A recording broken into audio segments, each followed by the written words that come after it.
The purple sky of Drakmore cast strange shadows across the rocky ground as Lily Brooks knelt beside the crystal pool. Her mother's voice echoed in her head about staying close to the research station. But the girl needed these water samples for tomorrow's experiment. At 16, Lily had already spent 3 years on this alien world, watching her mother study the strange creatures that called Drakmore home. She dipped the sample container into the glowing water, watching the liquid shimmer with tiny sparkles. The crystals beneath the surface looked like frozen lightning, beautiful and mysterious. Lily had always wondered if the creatures here drank this water, or if it did something special to them. Her mother was the scientist, but Lily had her own theories about this world. A deep rumbling sound made her freeze. The ground beneath her feet vibrated, and loose rocks began sliding down the nearby cliff face. Lily looked up from the pool, her heart racing. The sound came again, louder this time and filled with pain. Something big was in trouble. Against her better judgment, Lily followed the sound. Her boots crunched on the crystal fragments that covered the ground like sharp snow. The rumbling grew stronger, and she could hear thrashing movements behind a large boulder formation. Every survival lesson her mother had taught her screamed at her to run back to the station. But the sound was so full of suffering that she could not turn away. When she rounded the boulder, Lily stopped breathing. A massive shard drake lay twisted on the ground, its metallic blue scales catching the purple light like mirrors.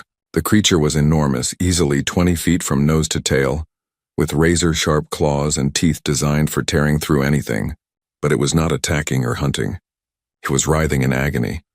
A thick crystal shard nearly 2 feet long was lodged deep in the drake's left nostril.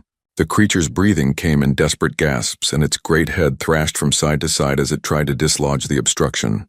Purple blood oozed from around the crystal, and the drake's eyes rolled white with pain. Lily knew she should run. Everyone on Drakmore knew that shard drakes were the apex predators of this world. They hunted in the deep caves and high mountains, and their crystalline breath could cut through solid rock. No one had ever survived a close encounter with an adult drake. But looking at this magnificent creature suffering so terribly, Lily could not think about danger. She took a slow step forward, then another. The drake's golden eyes focused on her, and its body tensed. A low growl rumbled from its throat, but it was weak and full of pain rather than threat. Lily raised her hands, palm out, the way she had seen her mother approach frightened animals. "It's okay," she whispered, even though she knew the creature could not understand her words. "I want to help." The drake watched her approach, its great chest heaving with each difficult breath. When Lily was close enough to touch its snout, she could see how deeply the crystal shard was embedded.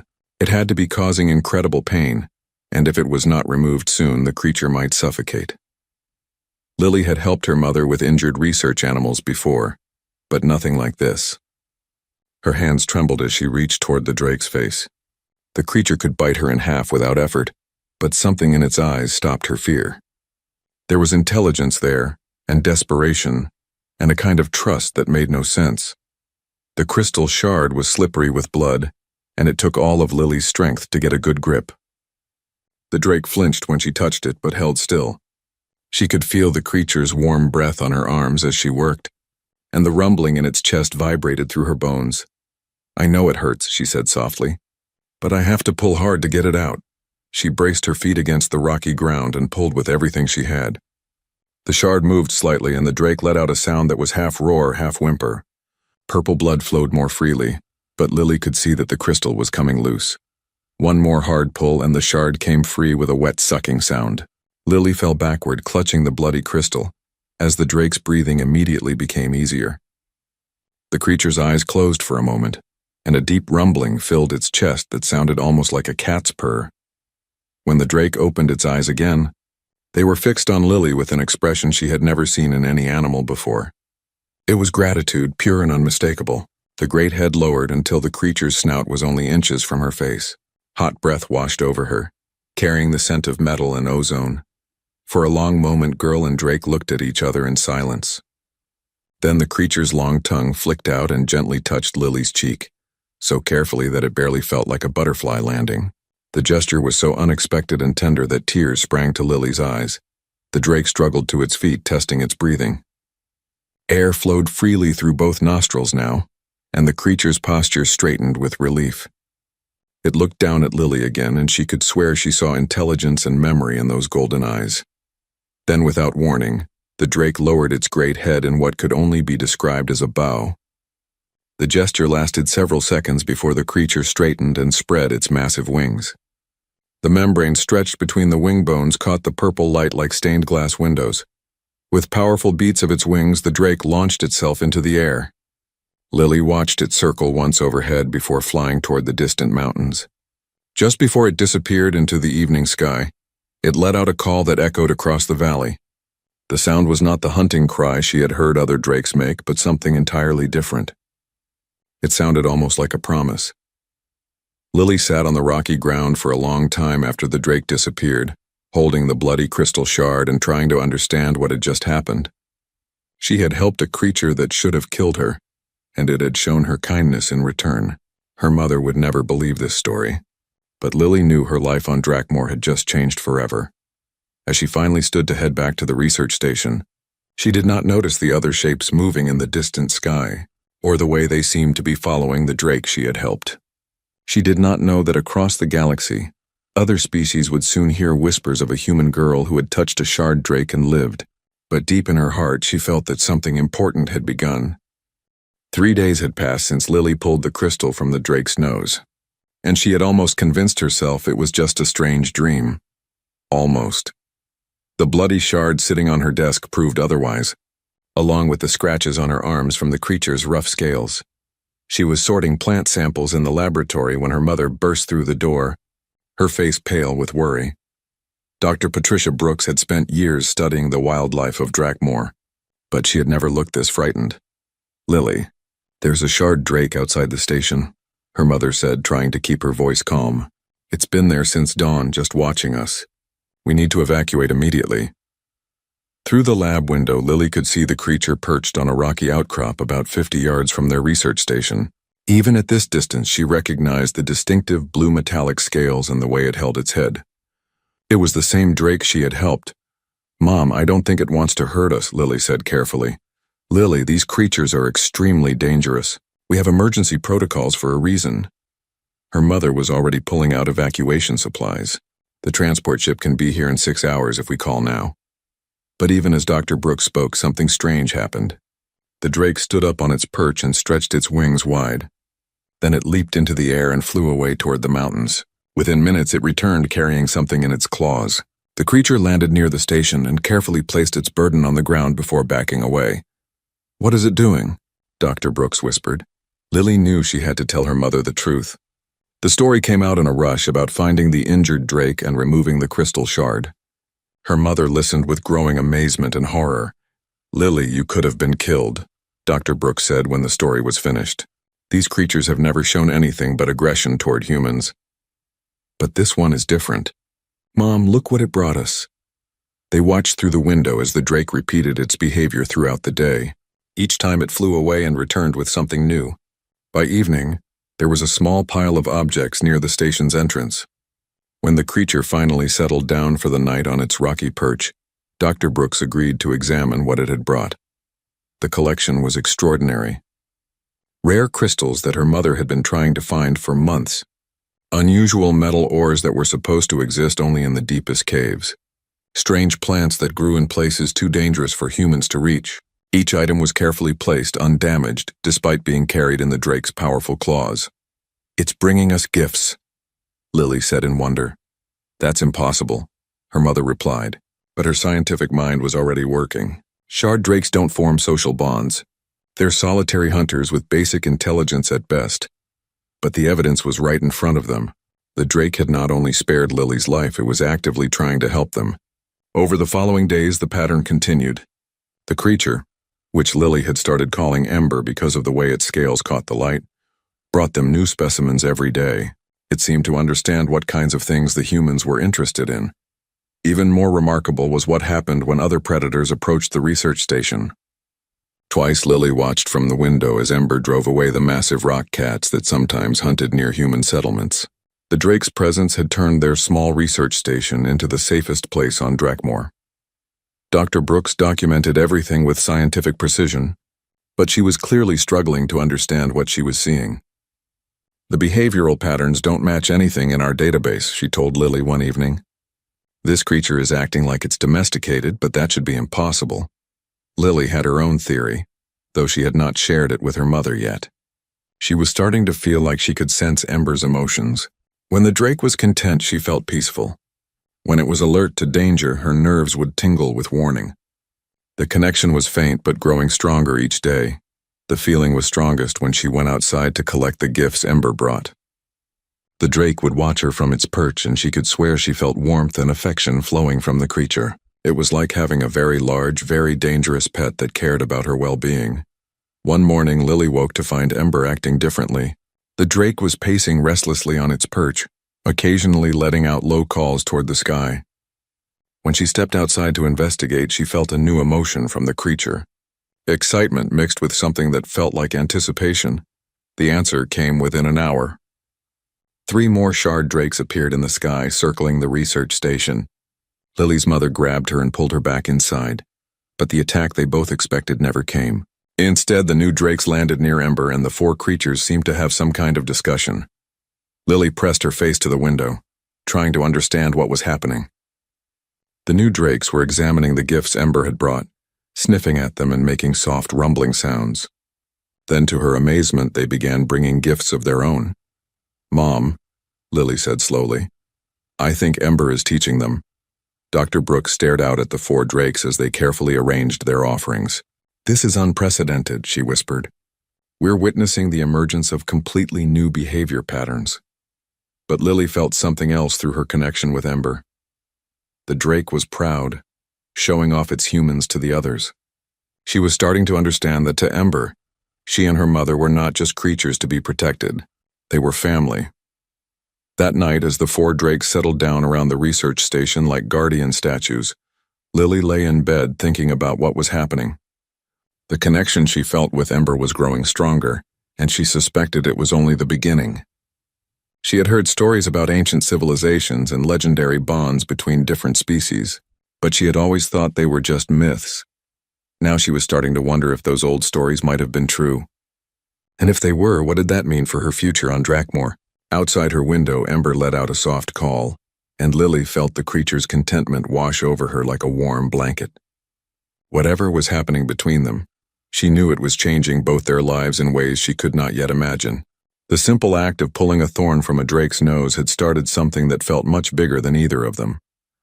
As she drifted off to sleep, Lily could feel Ember's presence like a guardian angel watching over her dreams. For the first time since coming to Drakmore, she felt truly safe. The attack came at dawn when the 4 drakes were hunting in the mountains. Lily was helping her mother catalog the latest gifts when the first energy blast shook their research station. Through the window, she could see 3 rough-looking ships descending through Drakmore's purple sky. Their weapons already charging for another strike. "Pirates," Dr. Brooks said grimly, pulling Lily away from the window. "They must have detected our mineral samples." The second blast knocked out their communications array. These were not random raiders, but professionals who knew exactly what they were doing. The ships landed in a triangle formation around the station, and armed figures began pouring out of the cargo bays.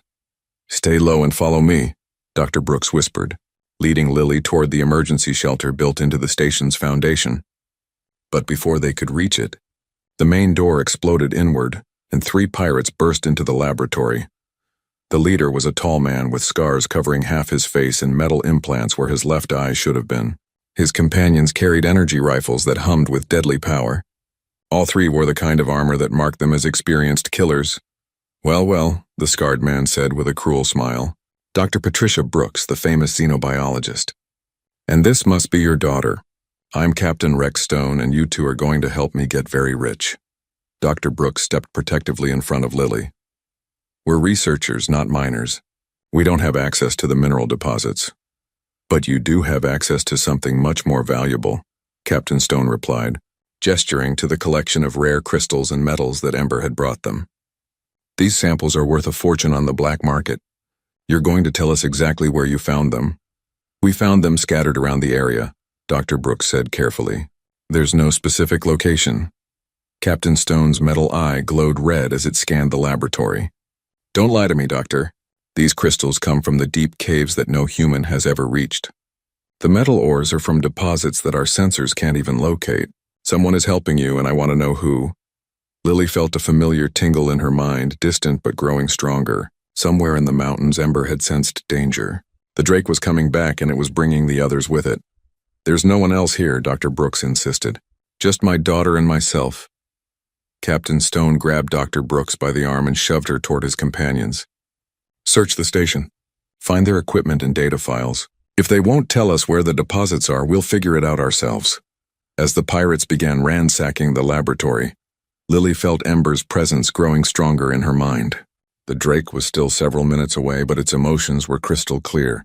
Rage, protective fury, a burning need to defend what belonged to it. The feeling was so intense that Lily gasped and Captain Stone's attention snapped to her. "What's wrong with the girl?" he demanded. "Nothing," Dr. Brooks said quickly. "She's just frightened." But Captain Stone's cybernetic eye was analyzing Lily's vital signs, and something he saw made him suspicious. "Interesting. Her neural activity is off the charts, almost like she's in telepathic contact with something." Before Dr. Brooks could respond, a sound echoed across the valley that made all three pirates freeze. It was the hunting call of a shard drake, but magnified and harmonized as four voices joined together. The sound was filled with rage and promise of violence. "What was that?" one of the pirates whispered. Captain Stone's scarred face went pale as he looked out the window. Four shapes were diving out of the purple sky like living missiles, their metallic scales flashing in the alien sunlight. The lead drake, larger and more magnificent than the others, let out another call that seemed to shake the very mountains. "Shard drakes," Captain Stone breathed. "But they don't hunt in groups. They're solitary creatures." The first drake, Ember, hit the ground with enough force to crack the rocky surface. The other three landed around the research station in perfect formation, cutting off all escape routes. Their eyes blazed with protective fury as they focused on the pirate ships. "They're surrounding us," one of Captain Stone's men said, his voice cracking with fear. Ember rose to its full height and looked directly at the laboratory window where Lily stood. Even through the reinforced glass, she could feel the drake's emotions like a physical force, love, loyalty, and a rage so pure and focused that it took her breath away. Captain Stone raised his rifle toward Lily. "I don't know how you're controlling these beasts, but you're going to call them off or your mother dies." That was when Ember lost all restraint. The drake's head snapped back and then shot forward, releasing a stream of crystalline energy that punched through the pirate ship nearest to the station. The entire vessel exploded in a ball of blue fire that lit up the morning sky. The other three drakes attacked simultaneously. One breathed a cone of superheated gas that melted the weapons off the second ship. Another used its claws to tear through the third vessel's armor like it was made of paper. The fourth drake simply picked up the damaged ship and threw it against a cliff face where it shattered like glass. Inside the laboratory, the pirates were paralyzed with terror. These were men who had fought across the galaxy, but nothing in their experience had prepared them for the raw fury of four shard drakes defending their territory. Ember's massive head appeared at the laboratory window, and its golden eyes fixed on Captain Stone. The drake's expression was unmistakably intelligent and filled with deadly promise. When it opened its mouth, everyone could see the crystalline energy building in its throat. "Wait." Captain Stone dropped his rifle and raised his hands. "We surrender. We'll leave immediately." But Ember was beyond negotiation. The drake had seen the pirate threaten Lily, and that was unforgivable. The energy blast that followed turned the entire front wall of the laboratory into a cloud of superheated vapor. When the smoke cleared, Captain Stone and his companions were gone, reduced to atoms by the drake's fury. In the sudden silence that followed, Lily realized she was shaking. Not from fear, but from the intensity of the emotions flowing through her connection with Ember. The drake's rage was fading, replaced by concern for her safety.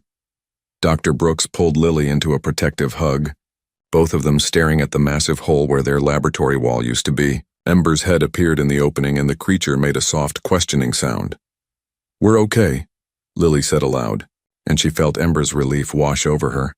But even as the immediate danger passed, Lily knew that everything had changed. The pirates' ships had transmitted distress signals before they were destroyed. Somewhere in space, other ships would have detected the signals and recorded the energy signatures of the drake's weapons. Word would spread across the galaxy about the human research station defended by shard drakes. Questions would be asked about how such a thing was possible, and eventually those questions would reach the wrong ears. Ember nuzzled against Lily's hand with surprising gentleness for such a massive creature. In that moment, she understood that their peaceful life on Drakmor was over. The bond she shared with Ember had just announced itself to the galaxy in the most dramatic way possible. Whatever came next, there would be no going back to the simple life of a researcher's daughter. She was something new now, something unprecedented, and the galaxy was about to take notice. The massive warship appeared in Drakmor's sky like a steel mountain blotting out the stars. The Sovereign's edge was 3 miles long and bristled with enough weapons to crack a planet's surface. As it settled into orbit above the research station, smaller ships began descending like mechanical wasps. Lily watched from the rebuilt laboratory as Admiral Kurt Voss emerged from the lead transport. He was a severe man with silver hair and the kind of bearing that came from decades of commanding others. Behind him marched 24 soldiers in full combat armor, their weapons ready despite the peaceful setting. "Dr. Brooks," Admiral Voss said as he approached the station, "I am Admiral Kurt Voss of the Galactic Federation Hegemony. We need to discuss your daughter's unusual situation." Ember and the other 3 drakes had positioned themselves around the station when the ships first appeared. Now they watched the newcomers with obvious suspicion, their scales catching the purple sunlight like armor made of jewels. Admiral Voss studied them with the cold calculation of a military tactician. "I assume these are the creatures responsible for destroying the pirate vessels," he said. "Remarkable. Our analysis of the wreckage indicates energy output levels that should be impossible for biological organisms." Dr. Brooks stepped forward, placing herself between the Admiral and Lily. "We had a right to defend ourselves. Those pirates attacked us first." "I'm not here about the pirates," Admiral Voss replied, his eyes fixed on Lily. "I'm here because of what our sensors detected during that battle. Energy patterns that match theoretical models for something we thought was extinct." He gestured to one of his soldiers, who activated a holographic projector. Images filled the air between them, showing ancient ruins and strange symbols carved into crystalline walls. The architecture was clearly not human, but it had a beauty that made Lily's breath catch. "This is all that remains of the Keepers," Admiral Voss explained, "a civilization that once spanned this entire sector of the galaxy. According to our research, they achieved perfect symbiosis with the native drake species, creating warriors of unprecedented power." Lily felt Ember stir restlessly behind her. Through their connection, she sensed recognition and something that felt like ancient memory stirring in the drake's mind. "The Keepers disappeared nearly 10,000 years ago," Admiral Voss continued, "but their records speak of individuals capable of forming what they called soul bonds with the drakes. Beings who could share the creature's abilities and coordinate their actions across vast distances." Dr. Brooks was studying the holographic images with scientific fascination. "Are you suggesting that Lily has somehow replicated an extinct alien ability?" "I'm suggesting that your daughter represents a potential threat to galactic stability," Admiral Voss said bluntly. "The Keepers' empire fell because their bonded warriors became too powerful for any government to control. We cannot allow that history to repeat itself." Lily felt a surge of anger from Ember that matched her own. "I haven't threatened anyone," she said. "All I did was help an injured animal. And in doing so, you awakened something that should have remained dormant," Admiral Voss replied. "Our xenobiologists estimate that a fully developed soul bond could coordinate hundreds of drakes simultaneously. An army of such creatures guided by human intelligence would be unstoppable." One of the Admiral's soldiers stepped forward with another device, this one clearly designed for scanning. "Sir, the girl's neural patterns show definite psionic activity. The connection is real and appears to be strengthening." Admiral Voss nodded grimly. "As I suspected. Miss Brooks, you will come with us for study and training. The Drake will be sedated and transported to our research facility. With proper guidance, we can teach you to control this ability for the benefit of the Federation." "No," Lily said simply. The word seemed to echo in the sudden silence. Admiral Voss raised an eyebrow, clearly not accustomed to being refused. "This is not a request," he said. "The Hegemony Council has classified you as a strategic asset. Your cooperation is appreciated but not required." That was when Ember moved. The great drake rose to its full height and spread its wings, blocking out the purple sky above them. The other 3 drakes followed suit, creating a wall of living metal and crystal around the research station. Their synchronized movement was so perfectly coordinated that it seemed like a single creature with multiple bodies. "Fascinating," Admiral Voss murmured, apparently unafraid despite the obvious threat. "The bonding process is more advanced than we estimated. Soldier, prepare the neural dampening field." But before the soldier could activate his device, something unexpected happened. The crystalline formations around the research station began to glow. The light started as a faint shimmer but quickly grew brighter, and within moments the entire valley was filled with pulsing blue radiance. Lily gasped as new sensations flooded her mind. It was like suddenly being able to see colors that had never existed before, or hearing music played on instruments from another dimension. The crystals were not just glowing, they were communicating. "The memory crystals," Dr. Brooks whispered in amazement.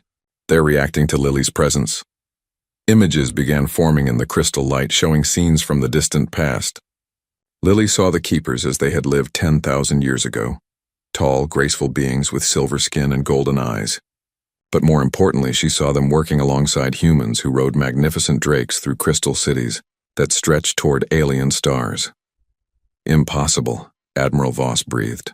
Humans were barely developing agriculture 10,000 years ago, but the crystal memories told a different story.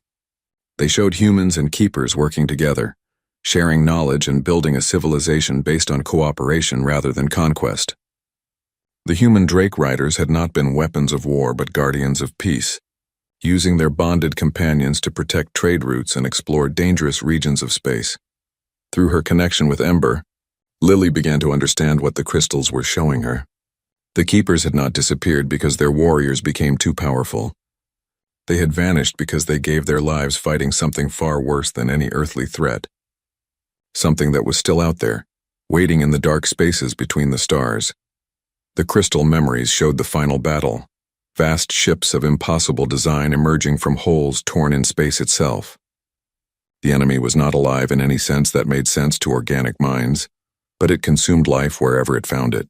The keepers and their human allies had sacrificed themselves to seal the breach, but the victory had cost them everything. "The Devourers," Lily whispered, the word coming from memories that were not her own. Admiral Voss went very still. "What did you say?" "They're coming back," Lily said, her voice filled with certainty she could not explain. "The seals are weakening. That's why the crystals are active again. That's why Ember and I found each other. We're supposed to be ready." The Admiral's face had gone pale. "The Devourer threat is classified at the highest levels. How could you possibly know about—" He stopped, staring at Lily with new understanding and growing fear. "The crystals aren't just showing you the past. They're downloading the Keeper's knowledge directly into your mind." Lily nodded, feeling the vast weight of ancient wisdom settling into her thoughts. She understood now why Admiral Voss was afraid. The Federation had built its power on controlling others through superior technology and military force. But the bond she shared with Ember represented something far older and potentially more powerful. "You can't stop this," she told him quietly. "It's already begun. The drakes are awakening across the galaxy, looking for humans who can hear them. The old alliance is being reborn." Admiral Voss looked from Lily to the glowing crystals to the 4 drakes standing guard around them. His hand moved toward his weapon, but he stopped when Ember fixed him with those ancient, intelligent eyes. "This changes nothing," he said finally. "If anything, it makes you more dangerous. The Federation will not allow a return to the chaos of the Keeper era." But even as he spoke, reports were coming in on his communication device. Shard drakes were gathering on worlds across the sector. Ships were reporting strange energy readings from crystal formations that had been dormant for millennia. And somewhere in the deep reaches of space, long-range sensors were detecting movement in regions that should have been empty. The galaxy was waking up, and there was nothing Admiral Voss or the Federation could do to stop it. The bombardment began at midnight, turning Drakmore's purple sky into a canvas of fire and destruction. Admiral Voss had returned to his flagship with promises of negotiation, but Lily knew better. Through her growing connection with the Crystal Network, she could feel the massive weapon systems charging above them. "They're not trying to capture me anymore," she told her mother, as energy beams carved glowing scars across the valley floor. "They've decided I'm too dangerous to live." Dr. Brooks pulled Lily deeper into the reinforced shelter they had built beneath the research station. The emergency beacon is active. Earth will send help when they receive our signal. But Lily knew help would come too late. The Sovereign's Edge carried enough firepower to sterilize the planet's surface. Admiral Voss had clearly decided that eliminating the threat was more important than studying it. Above them, she could hear Ember and the other drakes calling to each other in the ancient language of their kind. The sounds were filled with rage and defiance, but also with something else. They were calling to their kin across the planet, summoning them to war. Through the crystal network, Lily felt the response. Dozens of drakes were rising from their mountain caves and deep ocean trenches. They came from every corner of Drakmor, their massive wings carrying them toward the research station where their new alliance with humanity was under attack. But it was not enough. No matter how many drakes answered the call, they could not reach orbit to strike back at the Federation ships. Admiral Voss could simply stay in space and rain destruction down upon them until nothing remained alive on the planet's surface. That was when Lily felt something change within herself. The crystal knowledge that had been slowly integrating into her mind suddenly surged forward like a dam bursting. Ancient memories flooded her consciousness, showing her abilities that the first human Drake riders had possessed. "Lily?" her mother said, alarmed by the girl's suddenly distant expression. But Lily was no longer entirely herself. 10,000 years of accumulated knowledge and experience were flowing through her mind, teaching her things that no human alive should know. She understood now why the Keepers had chosen to work with humans rather than any other species. Human minds were uniquely adaptable, capable of forming connections that other races could not achieve. She reached out with her consciousness, following the crystal network that connected every Drake on Drakmor. One by one, she touched their minds and felt their instant recognition. They had been waiting for this moment, waiting for a human to awaken the old bonds and unite them once again. The change in the Drakes was immediate and dramatic. Instead of flying individually toward the research station, they began moving in perfect formation. Wings that had never coordinated before now beat in exact synchronization. Minds that had always been solitary suddenly shared thoughts and purpose. Through Ember, Lily could see the Federation fleet hanging in orbit like metal vultures. Admiral Voss had brought enough ships to conquer a major world, but he had not counted on facing an enemy that could coordinate its actions with perfect precision. "What are you doing?" Dr. Brooks asked, watching her daughter's face transform with alien knowledge. "What I was born to do," Lily replied, her voice carrying harmonics that had not been there before. "What humans have always done when faced with impossible odds. I'm improvising." She closed her eyes and reached deeper into the crystal network, extending her consciousness beyond Drakmor itself. The ancient Keeper civilization had connected every world in this sector, through crystalline resonance networks. Most of those connections had been dormant for millennia, but they were still there waiting to be reactivated. On world after world, crystal formations began to glow as Lily's awakening consciousness touched them. And on each of those worlds, Shard Drakes felt the call to war echoing through their ancestral memories. Admiral Voss first realized something was wrong when his sensors detected massive energy signatures rising from the planet's surface. The Drakes were not just gathering, they were somehow drawing power directly from Drakmor's crystal core. Energy levels that should have been impossible for biological creatures were climbing toward readings that matched small starships. "Sir," his tactical officer reported, "we're detecting coordinated movement among all Drake populations across the planet. They're not acting like animals anymore." Admiral Voss studied the sensor displays with growing unease. "What do you mean?" "They're flying in military formation, sir. Perfect attack vectors and synchronized timing. It's like they're being controlled by a single tactical mind." That was when the first wave hit the Federation fleet. 50 Drakes flying in a formation that would have impressed any military academy rose from Drakmor's atmosphere like living missiles. Their crystalline breath weapons fired in perfect sequence, creating a concentrated barrage that overwhelmed the shields of the nearest destroyer. But the real shock came when the Drakes did not stop at atmosphere. Instead of falling back to the planet, they continued climbing into space itself. The creature's scales were somehow protecting them from the vacuum, and they moved through the void with the same grace they showed in planetary skies. "Impossible," Admiral Voss breathed. "Shard Drakes are atmospheric creatures. They can't survive in space. But survive they did, and more than that, they thrived. In the vacuum of space, the Drakes could maneuver in 3 dimensions without the limitations of gravity or air resistance. They became even more dangerous, diving and weaving through the Federation fleet like predators hunting among a school of fish. The second wave of Drakes came from outside the system entirely. Ships began detecting massive energy signatures emerging from hyperspace jump points. Creatures that had flown between the stars in the Age of the Keepers were remembering how to travel the ancient paths between worlds. "Admiral," his communications officer called out, "we're receiving reports from across the sector. Drake populations are going active on 17 different worlds. They're coordinating attacks on any Federation vessels they encounter." Admiral Voss realized that he had made a terrible mistake. By trying to eliminate Lily Brooks, he had triggered exactly the kind of awakening the Federation had sought to prevent. But now it was too late to change course. "All weapons target the research station," he ordered. "If we can eliminate the girl, the coordination should collapse." But as his ships prepared to fire, something unprecedented happened. The Drakes in space suddenly grouped together and began to glow with the same crystalline energy as their breath weapons. The light spread from creature to creature until the entire swarm was blazing like a constellation. Then they fired as one. Hundreds of energy beams converged on the Sovereign's edge, striking with the combined force of a solar flare. The massive warship's shields collapsed instantly, and secondary explosions began rippling along its hull.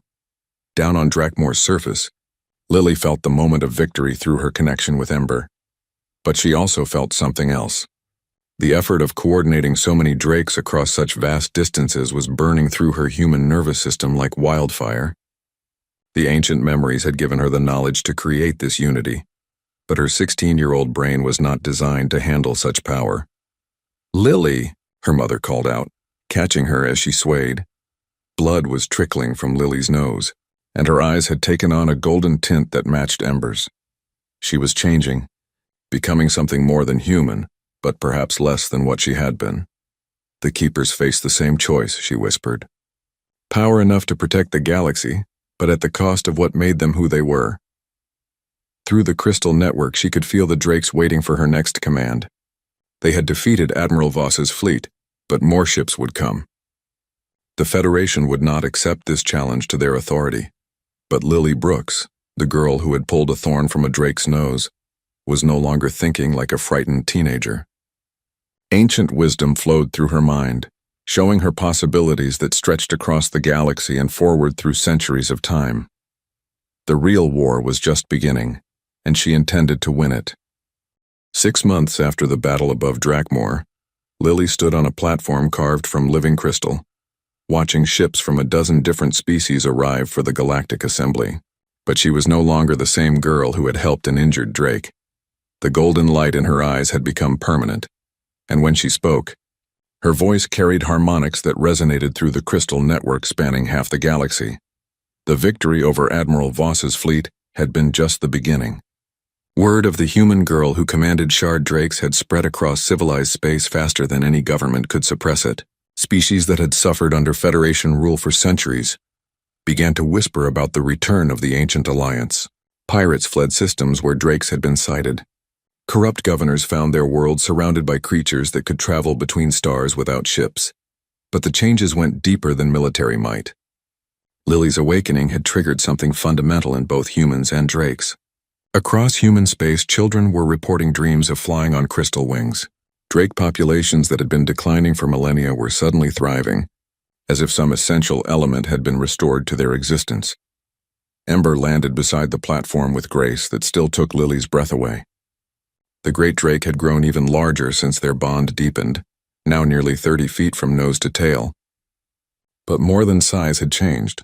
Intelligence blazed in those golden eyes, and when Ember spoke through their mental link, the thoughts were complex and sophisticated. "The representatives from the hegemony worlds are afraid," Ember observed, settling beside Lily like a living mountain of metal and crystal. "They expected to negotiate with a human child, not the inheritor of Keeper wisdom." Lily nodded, feeling the emotions of everyone in the great chamber through the expanded consciousness she now possessed. The crystal network had grown to encompass 17 star systems, and through it she could sense the thoughts and feelings of millions of bonded pairs. Humans and Drakes were finding each other across the galaxy, drawn together by instincts older than recorded history.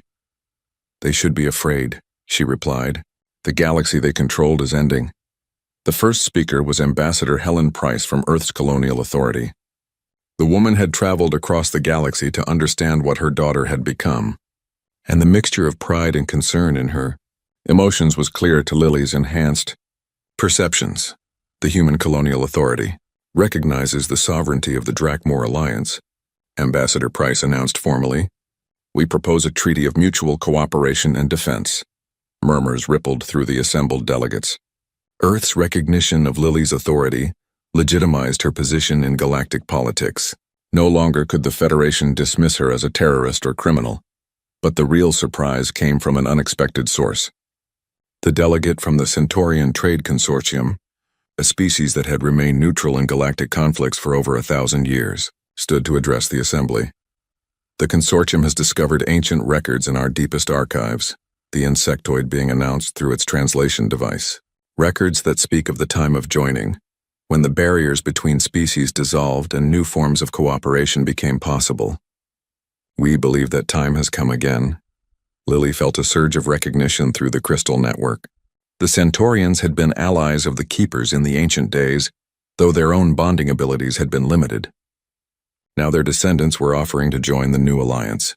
One by one, other species began to step forward. The crystalline beings of the Silicon Reach who communicated through harmonic resonances. The aquatic deepers, whose world ocean had hidden drake colonies for millennia. Even some of the Federation's client species were secretly sending representatives, testing the waters for possible defection. But it was the arrival of the last delegate that truly changed everything. A ship unlike any other descended through Drakmor's atmosphere, its design flowing and organic rather than mechanical. When the hatch opened, a figure emerged that made every being in the chamber fall silent. It was a keeper. The being was tall and graceful, with the silver skin and golden eyes that Lily had seen in the crystal memories. But this was no ancient recording. This was a living survivor of the supposedly extinct civilization. "I am called Starweaver," the keeper said, its voice carrying the same harmonics that had touched Lily's speech. "I speak for the remnant, those of my people who have watched and waited in the deep places between stars. We have returned because the seal of endings grows weak." Through the crystal network, Lily felt a chill of recognition. The Devourers, the enemy that had destroyed the Keeper civilization, were stirring in their prison between dimensions. The awakening of the Drake bonds had not been coincidence but necessity. "How long do we have?" Lily asked, though part of her already knew the answer. 5 years, Starweaver replied. "Perhaps less. The barriers that separate our reality from theirs were never meant to last forever. We hoped that the bonded races would be ready when the time came." The chamber erupted in confused voices as delegates tried to understand what they were hearing. But Lily felt only calm determination.